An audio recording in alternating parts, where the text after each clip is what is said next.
te rends compte que la vie change pas pour les autres quand on donne plus. Voire en fait, t'es moins apprécié finalement. Vous vous rendez compte à quel point ça y est, je suis régulière ou pas? Je suis pas un peu fière de moi, hein. S'il vous plaît.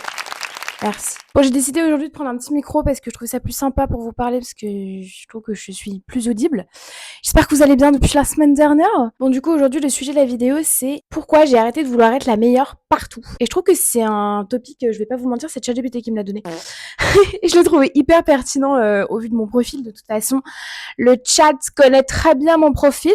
Et je trouve que genre, c'est un sujet dont on parle pas assez et c'est peut-être parce que je suis un peu ravageax dans ma tête et que pendant des années j'ai essayé d'être excellente dans tout. Je vous avais fait une vidéo où je vous parlais du fait, j'essaierai de vous la mettre par là la vidéo et de vous la mettre dans le petit i, je crois que c'est là. Oula. Bon, je suis pas encore youtubeuse à 100% mais quelque part. Enfin, je parlais du multipotentiel et je disais que quand t'es multipotentiel, en gros souvent t'es plutôt bonne dans plein de choses mais t'es excellente dans rien du tout et à quel point c'était ultra frustrant. Et je sais que à partir du moment où je me suis rendu compte que entre guillemets le but n'est pas de rentrer le but n'est pas de faire rentrer les gens dans des cases, mais plutôt de comprendre un peu nos profils. Je trouve que c'est assez intéressant de le faire. Quand j'ai compris que c'était un peu mon cas et que j'ai plein d'aspects de ma vie où le multipotentiel me ressemble beaucoup, j'ai compris qu'en fait, c'était juste me rendre malheureuse que de vouloir être bonne, enfin, de vouloir exceller partout et être parfaite et la meilleure partout, parce que je suis dans tellement de domaines et j'ai besoin d'être dans tellement de domaines qu'en fait, c'est juste excessivement épuisant à la longue, mais j'ai mis vraiment 20 ans de ma vie à le comprendre. Donc aujourd'hui, la vidéo, je vais la séparer en deux. Je vais parler d'un point de vue perso, avec genre la famille, les amours, les amitiés, et la partie plus pro, où je vais parler plutôt du monde du travail et de notre métier en règle générale, enfin du métier de chacun. Du coup, pour commencer, je voulais aborder le sujet de l'amitié. Je vais essayer d'être assez concise sur chaque partie. Je vais arrêter de tourner. Pardon. Je sais que j'ai essayé d'être vraiment la meilleure amie de tout le monde pendant des années. À mes 18 ans, j'avais 45 personnes à mon anniversaire. Non, 17 ans, parce que je n'ai pas fait mes 18 ans. Si, j'ai fait mes 18 ans. Bah, je sais plus. Bref, on était sous Covid. J'avais énormément d'amis. Et en fait, je me suis rendu compte en partant de la ville dans laquelle j'habitais et où j'ai eu toute mon enfance et où j'ai fait mon collège, lycée, maternelle, primaire, collège, lycée, enfin j'ai tout fait. Que en fait, la majorité des gens que je désignais comme mes amis, c'était plus ou moins des connaissances et en fait, j'avais très peu de relations très deep et j'ai un profil qui a besoin d'avoir des relations deep, sinon je vois pas l'intérêt d'avoir des relations. Chacun son point de vue là-dessus, mais voilà. Moi, j'ai beaucoup de mal à avoir genre un groupe d'amis où c'est que pour faire la fête, un groupe d'amis où c'est que pour avoir des discussions sérieuses, un groupe d'amis où c'est que pour le pro. J'ai beaucoup de mal à jongler avec ça. Je sais que ma grande sœur est très forte pour ça. Mais c'est parce qu'on a deux profils différents sur le social et qu'elle est excessivement sociale et que je le suis, mais waouh, à juste dose. Et que du coup, sur ce point-là, je me suis rendu compte après avoir déménagé que en fait, ces 45 personnes n'étaient pas mes amis, hein, très concrètement. Et du coup, mon cercle s'est très vite réduit de plus en plus. Il s'est divisé par deux en un an. Et après, j'ai pas arrêté de le rediviser. Et là, aujourd'hui, 4 ans plus tard, j'ai 8 très bonnes copines et ça s'arrête là, quoi. Parce que moi, je différencie vraiment le truc de amis, copines et personnes extrêmement proches. Personnes extrêmement proches, c'est vraiment mes copines d'enfants, j'en ai 3 et ça bougera pas et ça sera mes demoiselles d'honneur à mon mariage, quoi. Et après, genre, le reste, c'est mes copines, c'est des personnes qui sont très proches, enfin, avec qui je suis très proche. Et après, mes amis, c'est pas forcément des connaissances, mais des personnes que j'apprécie foncièrement, mais que je compte pas dans mon cercle de copines très proches, quoi. Pendant des années, donc, j'ai essayé de vouloir être un peu cette espèce de meilleure amie. Je me souviens de ma meilleure amie de l'époque, et c'était terrifiant parce que c'est un truc qui m'a suivi pendant des années. J'étais pas sa meilleure amie. Et en fait, je me rends compte à quel point ça m'a un peu... à quel point ça m'attristait à ce moment-là de ma vie et que je le verbalisais pas forcément de cette manière-là, mais je me souviens internaliser des choses en mode, tu vaux pas le coup d'être la meilleure amie de quelqu'un, t'es pas à la hauteur, t'es nulle, t'as vu personne veut être ta meilleure amie, t'as vu comment c'est la honte d'avoir une meilleure amie et l'autre et elle-même tu n'es pas sa meilleure amie. À l'époque du collège, c'était quand même tout un truc. Maintenant, je considère plus avoir de meilleures amies. J'ai plein de meilleures copines, mais j'ai plus le truc de c'est une seule et même personne. J'ai eu beaucoup ça toute ma vie. Et c'est un truc sur lequel j'ai travaillé parce que, encore une fois, chacun son opinion, je trouve pas ça particulièrement très sain d'avoir une seule personne sur qui s'accrocher. Chacun sa vision là-dessus, mais très souvent, ça amène à des relations qui sont excessivement fusionnelles et on sait, la fusion n'est pas saine. Donc j'ai un peu arrêté avec ce truc-là. Mais ce qui n'empêche que mes amis, je les aime de tout mon cœur et qu'il n'y a pas de sujet, mais j'ai plus du tout ce truc-là parce que déjà, c'est souvent pas réciproque. Du coup, ça fait mal. Je mérite de la réciprocité. Et quand j'ai pas la réciprocité, ça ne sert à rien. Et la dernière personne que j'ai considérée comme ma meilleure amie, pareil, ça s'est fini à quoi, 3-4 ans, quelque chose comme ça. Donc en fait, j'ai arrêté ce truc d'étiquetage là parce que bon, déjà je trouve qu'on a un peu passé l'âge et en plus, je sais pas, j'ai un peu du mal avec ça maintenant. Mais tout ça pour vous dire que pendant des années, j'ai essayé et j'ai voulu être parfaite aux yeux de plein de gens. Donc de cette meilleure amie là que j'avais pendant le collège et en fait, je me suis rendu compte qu'elle était hyper problématique sur plein de points. Peut-être qu'elle tombera sur cette vidéo un jour. Je pense qu'elle se reconnaîtra malheureusement, mais elle n'était pas très saine pour moi et je m'en suis rendu compte après plusieurs années de psy, mais elle est juste, elle était pas très saine. La dernière fois, mon père, il m'a dit, toi, t'as pas eu des grosses problématiques en amour. Bon, après, il connaît pas ma vie amoureuse, mais t'as pas eu des grosses problématiques en amour, mais par contre, en amitié, wouh! J'étais un peu en mode, oui, c'est vrai, c'est réel. Mais voilà, j'avais un peu ce truc de vouloir absolument être parfaite, remplir plein de cases pour pouvoir être aimée parce que je pensais que être moi-même n'était pas suffisant. Et en fait, je me suis rendu compte que de vouloir absolument plaire, absolument rentrer dans les cases de tout le monde, absolument dire ce que tout le monde voulait entendre, en fait, un, t'es pas toi-même, deux, les gens t'apprécieront pas plus parce que tu vas dans le sens de tout le monde ou parce que t'es gentil avec tout le monde. En fait, c'est insupportable ce type de personnalité, je peux plus me blairer. Avec tout le respect, je peux plus me blairer. Pour moi, ce genre de personnalité, c'est juste un manque de confiance et un manque de personnalité, tout simplement. Et j'ai arrêté d'être cette personne-là aussi parce que j'ai gagné en confiance en moi, ce qui fait que maintenant, enfin, voilà, tu m'apprécies pas, la porte elle est juste là et c'est aussi simple que ça. J'avoue que pendant des années c'était super dur pour moi parce que je pensais que c'était moi le problème et en fait peu importe ce que je faisais, je me rendais compte qu'en fait j'aurais jamais pu être la meilleure amie de Pierre-Paul Jacques parce que juste Pierre-Paul Jacques voulait pas que je sois sa meilleure amie. C'est tout. Ça s'arrête là. Mais bon, à 10, 12, 13 piges, tu n'as pas conscience de ça, je trouve, et c'est compliqué à comprendre. Et pareil, après, ma dernière très bonne amitié qui s'est finie à 3 ans, où j'ai fait énormément de choses pour elle, elle a fait énormément de choses pour moi. La manière dont ça s'est fini, ça m'a tellement... genre vraiment, que j'étais en mode, waouh, j'ai jamais fait autant de choses pour quelqu'un de ma vie. Et j'étais vraiment en mode, en fait, peu importe ce que tu fais pour les gens, c'est pas qu'ils se rendent pas compte, mais je trouve que chacun a un petit peu son dosage là-dessus, en fait. Le truc que tu vas faire pour Pierre, Paul et Jacques, toi, il va te paraître là. En fait, pour la personne, c'est là. Ou inversement. Et donc, je me suis dit, bah, en fait, fais les choses pour les autres parce que tu as envie de les faire pour les autres et que toi, tu te sens bien avec cette décision et fais pas les choses pour les autres pour les autres. Vous voyez ce que je veux dire? J'ai arrêté de vouloir être un peu la meilleure amie parfaite qui aide sur tous les plans, qui fait tout ce qu'il y a à faire en vrai parce que sur plein de points, alors je suis loin d'être parfaite, attention, attention, très loin. Mais par contre, j'estime être une très bonne amie parce que j'ai une définition aussi de l'amitié, une vision de l'amitié qui est extrêmement importante pour moi. Toutes les personnes qui sont dans mon entourage proche amical le savent. Je leur répète tous les jours de leur vie que c'est des personnes qui sont très importantes et j'ai aucune honte à le dire. Genre, c'est l'un des piliers les plus importants de ma vie parce que je trouve que c'est, encore une fois, mon opinion, mais c'est un des amours qui peut être le plus sain. Donc c'est pour ça que j'en apporte une très grande importance et que moi, mes amis, c'est ce qui m'aide à m'élever, c'est ce qui m'aide sur beaucoup de points.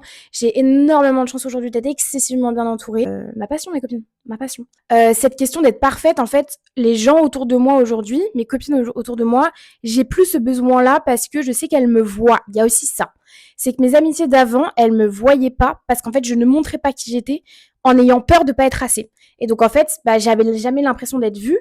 Et la phrase typique de being loved is to be seen, c'est ça le truc? Je pouvais pas l'octroyer à l'autre parce que j'y étais jamais moi-même en fait. Et là maintenant que je le suis de plus en plus et quasiment complètement dans mes relations, il y a un peu un truc où du coup je suis beaucoup plus vue, donc je me sens beaucoup plus appréciée, donc je suis beaucoup plus saine dans mes relations, donc je suis beaucoup plus saine dans les dynamiques. Et à partir du moment où les dynamiques sont saines, juste en fait tout va bien. Donc ce qui n'empêche que tu peux avoir des accrochages avec des gens, mais enfin comme c'est des amitiés d'adultes maintenant, je trouve que c'est des choses qui se résolvent beaucoup mieux parce que juste la communication, c'est la base dans toute relation. Dans cette recherche de la perfection et dans cette anti-recherche de la perfection, du coup, parce que je suis passée dans l'extrême inverse après, j'ai eu un peu ce truc d'extrême où je me disais, en fait, je peux plus accepter de plus être moi-même, je peux plus accepter de vouloir être parfaite pour tout le monde alors que personne n'est parfait pour moi. Et du coup, ça m'a un peu amené aussi à être un peu dans des extrêmes où je disais ciao à des gens très rapidement. Quand ça allait pas, quand ça me demandait trop de trucs, quand ça dégageait trop vite. J'ai aucun regret aujourd'hui, j'ai aucune amitié de ma vie où ça s'est arrêté, où je me dis c'est trop dommage. Non. Dieu merci, ces gens sont loin de moi. Mais juste, Bah, je suis en mode waouh! En fait, je suis vraiment passée d'un point A à un point B très rapidement et maintenant, bah, juste je trouve un tout petit peu plus de cohérence et nuance surtout, dans tout ça. Mais cette quête de la perfection en amitié, je trouve et même en amour d'ailleurs, elle est extrêmement, paradoxale parce qu'elle t'apporte complètement l'inverse pour moi. En fait, du coup, tu n'es plus du tout authentique dans les relations et donc ça fait qu'en fait, on t'apprécie encore moins et donc tu as encore en plus envie d'être parfaite, mais en fait, on t'apprécie encore moins. Enfin bref, c'est un peu, voilà, et je trouve que c'est compliqué à comprendre. Parce que dit comme ça, je pense que tout le monde comprend, mais dans la vraie vie, je trouve que c'est autre chose. Et du coup, cette quête de la perfection, j'ai arrêté de l'avoir en amitié quand je me suis aussi sentie bien dans mes amitiés et quand je me suis sentie écoutée et surtout quand j'ai fait preuve d'authenticité et je disais les choses. Parce qu'à l'époque, j'avais du mal à dire les choses. Et de plus en plus, j'arrive à les dire aussi parce que j'arrive à mieux les formuler. J'avais beaucoup de souffrance il y a encore des années à exprimer les choses et où je les exprimais de manière très colérique et très cash et trop rentre dedans. En fait, j'étais vraiment le bélier que tout le monde pense que je suis et que je suis de moins en moins et surtout que j'ai encore une fois j'ai de plus en plus de nuances dans mes propos et je fais attention à mes mots et je fais attention à comment j'aborde les choses aussi pour être correctement entendue et surtout pour que l'autre soit pas blessé ou que l'autre soit pas en mode oh, qu'est-ce qui se passe, qu'est-ce que j'ai fait comme je réussis à mieux communiquer les choses, je réussis à mieux placer mes limites aussi et à dire ce dont j'ai besoin. Il y a un peu un truc où du coup mes relations sont beaucoup plus saines. Donc j'ai moins ce besoin d'être parfaite. Donc en fait, je recherche plus cette quête-là. Mais c'était une quête que j'ai eue pendant très très très longtemps et qui m'a juste pas du tout aidé sur plein de points. Genre. Par contre, je pense que ça m'a juste repoussé des mauvaises personnes. Parce qu'en attendant, mon petit pilier, les 3 personnes là de mon enfance, croyez-moi qu'elles m'ont vu sous toutes les catégories de personnalité, et elles sont là. Donc juste, ça m'a dégagé de personnes qu'il fallait pas qu'elles restent. Mais je trouve que c'est vraiment se faire du mal à soi. Pour plus du côté genre amour et famille, je trouve que c'est encore un autre sujet parce que la famille, en fait, il y a ce truc où on n'a pas besoin d'être aimé, dans le sens où on est censé être aimé de toute façon, parce que c'est notre famille. Bon, on va pas rentrer dans les petits trucs de oui, mais il y a des familles qui sont comme ci, comme ça. On essaie de prendre une famille la plus classique possible. Qu'est-ce qu'une famille classique aujourd'hui? Je ne saurais la définir, mais en tous les cas, la plus banale possible. Je trouve qu'il y a moins ce challenge d'être absolument parfait en personnalité, mais pour mon cas, en tous les cas, il y avait beaucoup plus cette pression d'être parfaite dans le monde pro. C'est un truc qui m'a vachement suivi. Ça m'a laissé des séquelles où en fait, faut que j'arrête de faire ça tout le temps. En fait, je me rends compte que ma personnalité, c'est juste recentrée sur le fait d'être genre bonne à l'école, d'être bonne dans mon travail parce que j'ai été vue et entendue et appréciée beaucoup comme ça dans ma famille. Je ne sais pas si les membres de ma famille vont comprendre ce que je vais dire. J'espère que ça ne va pas faire débat, parce que ça va m'énerver. J'ai été beaucoup aimée en tous les cas sur ma performance, sur ma productivité, sur les notes que je ramenais à l'école et ça a toujours été. Et je le vois encore aujourd'hui dans mon monde pro, à quel point c'est important pour eux. Et je pense que j'ai un peu basé aussi ma personnalité là-dessus aussi parce que j'étais aimée de cette manière-là plus jeune. Donc c'est normal de s'y accrocher, je trouve. Mais à quel point je vois mes parents, ma famille être très très très très heureux pour moi dans mon monde pro et moins me poser des questions sur mon perso finalement. En fait, les gens de ma famille me connaissent très peu. Et je me suis rendu compte de ça il y a pas très longtemps parce que c'est pas parce que j'ai rien à raconter sur les autres objets de ma vie, mais c'est que moi j'y vois pas d'intérêt parce que je me sens pas du tout forcément appréciée sur les autres aspects de ma vie que de mon monde pro. Et c'est un peu un truc sur lequel je travaille aussi parce que en fait tu te rends vite compte que c'est pas parce que comment dire, c'est pas parce qu'on t'a beaucoup beaucoup apprécié et beaucoup beaucoup mis en avant de ton taf, de l'école, etc., que on ne t'apprécie que par ça. Mais en tous les cas, pendant des années, ça a été ça. Et du coup, ce truc de famille, je l'ai beaucoup eu en mode, il faut que je sois parfaite que dans le monde pro. Et c'est que le monde pro qui importe. Et du coup, j'étais tout le temps dans ce truc de stress académique fulgurant. Avec du recul, je me dis que vraiment, c'était genre, il y a bien un truc qui ne me manque pas à l'école, c'est ce truc de stress-là. Et j'ai fait le déménagement de mon père, je revoyais des fiches Bristol. C'est horrible, mon Dieu. Rien que d'en parler, je vous jure, ça me crée de l'angoisse, sincèrement. Des fiches Bristol que je faisais, mais genre, je devais les refaire 3-4 fois par chapitre. J'étais une folle. Pour que ce soit extrêmement bien écrit, mes fiches sont magnifiques. C'est le seul truc que j'ai gardé de toutes mes années de scolarité, ok? Avec mes bulletins scolaires. Mais je peux pas les jeter tellement j'ai mis de temps et d'amour et de stress dessus. Genre, ah, putain. Et je me dis, mais en fait, j'étais tellement une anxieuse de réussir et j'avais trop peur de pas avoir mon bac alors que, j'étais bonne à l'école, genre. Mais j'ai jamais été ce truc, j'ai jamais été cette élève bonne à l'école sans rien faire. J'ai toujours fait beaucoup plus que la moyenne, beaucoup plus réviser que les autres, m'y prendre beaucoup plus en avance, me mettre beaucoup plus la pression pour au final réussir plus ou moins comme les autres. Donc j'ai jamais excellé. Hein. J'ai vraiment, moi l'école c'était pas vraiment le nombre de profs qui me voyaient faire des prépas quand je suis sortie du lycée. je me suis vraiment dit: «Bah, pas du tout». Et je pense que ce bagage-là familial de «je ne suis appréciée que par ça» continue à me suivre parce que, les premières personnes à qui je pense quand je réussis un truc dans le monde pro, c'est ma famille. Et sur tous les autres aspects de ma vie, c'est moi et mes amis.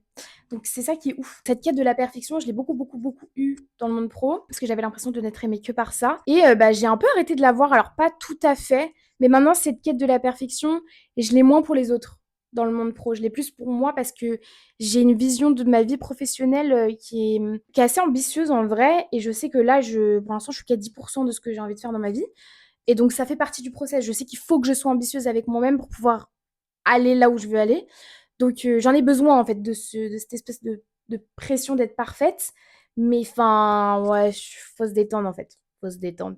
Et en amour, moi, vous savez, je n'ai pas été beaucoup en couple dans ma life. J'en suis très contente parce que ça m'a épargné beaucoup de chagrin que j'aurais peut-être pas pu gérer avec mon hypersensibilité et avec tout ce qui s'ensuit. Mais j'avoue que cette quête de la perfection, je pense que en amour, je la cherche plutôt chez l'autre que chez moi. Parce que comme je sais plus ou moins ce que, genre, what I bring to the table, ben, du coup, j'ai moins ce truc de devoir absolument être parfaite. Parce que je sais ce que je vaux, parce que j'ai beaucoup travaillé là-dessus. Et donc, du coup, il y a un truc où j'ai moins ce truc de devoir montrer, montrer, montrer, être parfaite pour fitter. Par contre, que l'autre ne soit pas du tout, du tout, du tout là-dedans, voilà. Genre, non. J'ai beaucoup plus tendance à aller voir ce truc de la personne peut être parfaite et donc le potentiel de la personne dans un couple que dans ma famille, dans mes amis, etc. etc. Donc, c'est un peu le revers du truc. C'est que je cherche pas à être parfaite en couple, mais je cherche que l'autre soit ouais, à la hauteur, genre c'est tout. Ouais. Et donc je pense qu'il y a un peu ce truc de je fous de la pression sur l'autre à être parfait ou à répondre à certains standards. Je vais peut-être paraître exécrable, mais bon voilà. Qui font que bah, c'est toujours passant. Il va falloir, encore une fois, se calmer là-dessus, en fait. Mais je sais que je suis beaucoup moins sur cette quête de perfection, autant pour l'autre que pour moi, dans le couple, et je sais que c'est pour ça que ça va de mieux en mieux se passer. Donc voilà. Mais c'est vrai que c'est beaucoup plus sur l'autre que c'est reposé dans cette catégorie-là. C'est marrant. Je m'en rends compte qu'en en parlant, là. Et dernière catégorie, la catégorie pro. Ça, c'est bah, du coup quelque chose de vouloir arrêter d'être parfaite et d'avoir moins cette pression-là. C'est quelque chose que j'ai moins là depuis genre 2 mois. Genre, c'est extrêmement récent parce que je me suis rendu compte à quel point je me suis foutu la pression pendant tellement d'années, à quel point je continue de me foutre la pression sur plein de points pour vouloir être pas forcément mieux que les autres. Les gens sont là où ils sont et c'est très bien pour eux.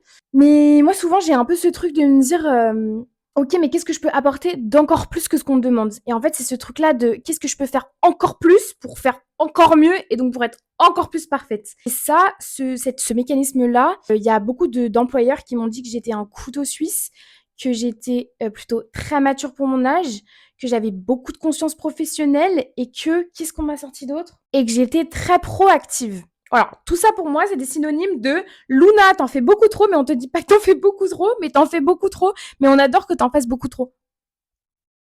Voilà. Donc je sais qu'en vrai, dans le monde pro, ça a été un peu un truc qui m'a servi. Faut que j'arrête de faire des trucs, je vous promets, j'arrête. Dans le monde pro, c'est des trucs qui m'ont beaucoup servi parce que je pense que ça m'a aussi aidé à m'amener là où j'en suis aujourd'hui. Je suis plutôt assez fière de mon parcours professionnel, je trouve. À 24 ans, je suis plutôt très contente, même si je vise beaucoup plus haut que ce que j'ai actuellement, mais juste, je suis plutôt très fière. Et je pense qu'il y a beaucoup, beaucoup de travail qui en découle quand même. Mais c'est vrai que je me suis toujours foutu des pressions monstrueuses à être parfaite et à être bonne dans tout, et à absolument exceller dans tout, et à avoir le droit à l'erreur dans zéro truc.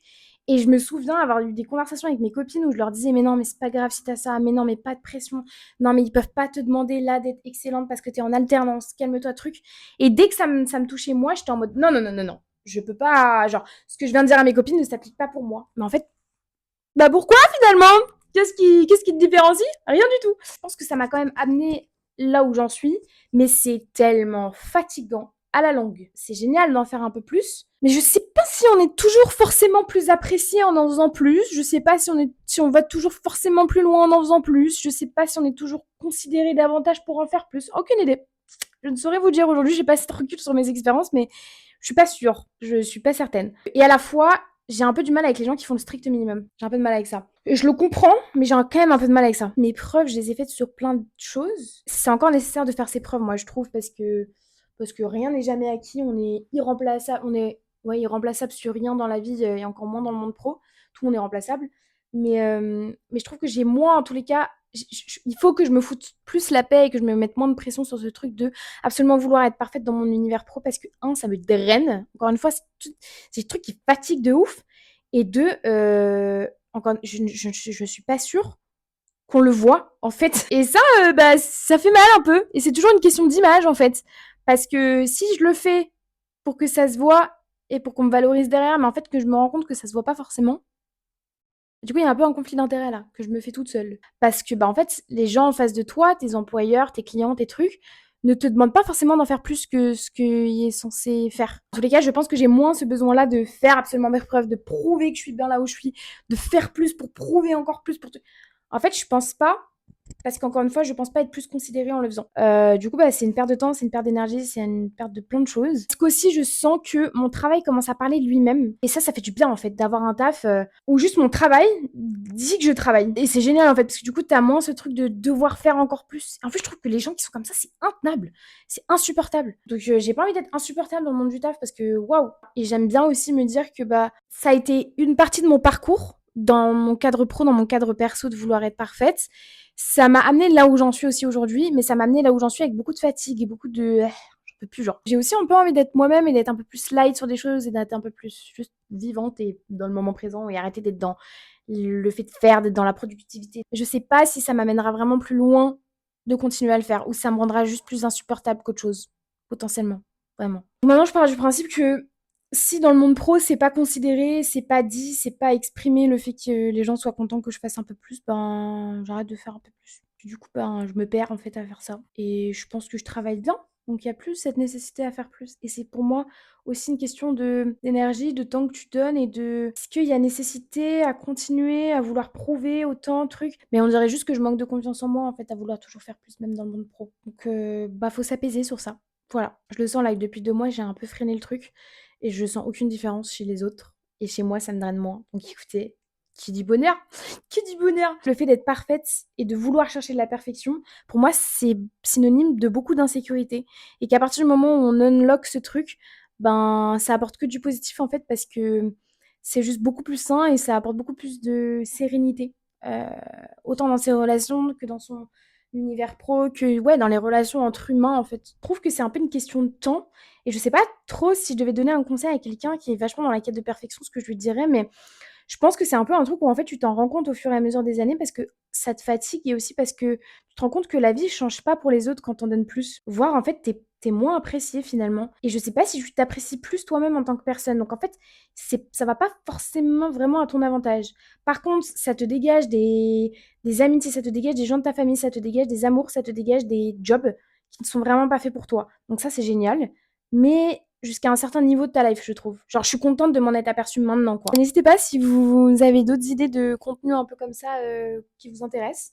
Mais en tout cas, j'ai grave kiffé. Je trouve que c'est des sujets qui sont super intéressants parce que je trouve qu'on est dans une société où on se met beaucoup la pression. En tous les cas, notre génération se met énormément la pression. Et de toutes les générations d'au-dessus qui disent ouais, la Gen Z, ils veulent pas bosser. Ils partent à 17h30 parce qu'ils ont la flemme de bosser.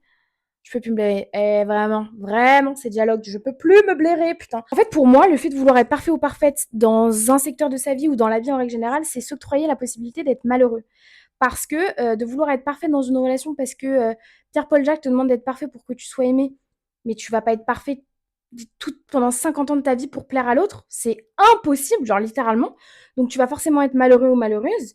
D'être parfait ou parfaite dans ton taf, c'est pareil, c'est impossible, genre. Pareil dans ton environnement de famille, pareil dans ton environnement d'amis. En fait, pour moi, vouloir être parfait ou parfaite, c'est vouloir ressembler à quelqu'un que tu n'es pas et que tu ne seras jamais parce que personne ne l'est. Donc finalement, c'est un truc de, à la fois tu mens aux autres et tu te mens à toi-même. Voilà, je pense que c'est ma conclusion et c'est une très bonne conclusion, si je peux me permettre. Du coup, bah, jouez pas ce jeu parce que vous allez, un, vous perdre, deux, perdre les gens et trois, mentir aux gens et vous mentir à vous-même. Et après, pour se retrouver derrière et savoir qui on est, je travaille encore. Je travaille encore. En tous les cas, je vous retrouve la semaine prochaine pour une nouvelle vidéo. J'ai hâte, j'adore ce petit rythme. Là, moi, je vous dis, j'adore. J'adore. Bref, bisous, prenez soin de vous. À bientôt.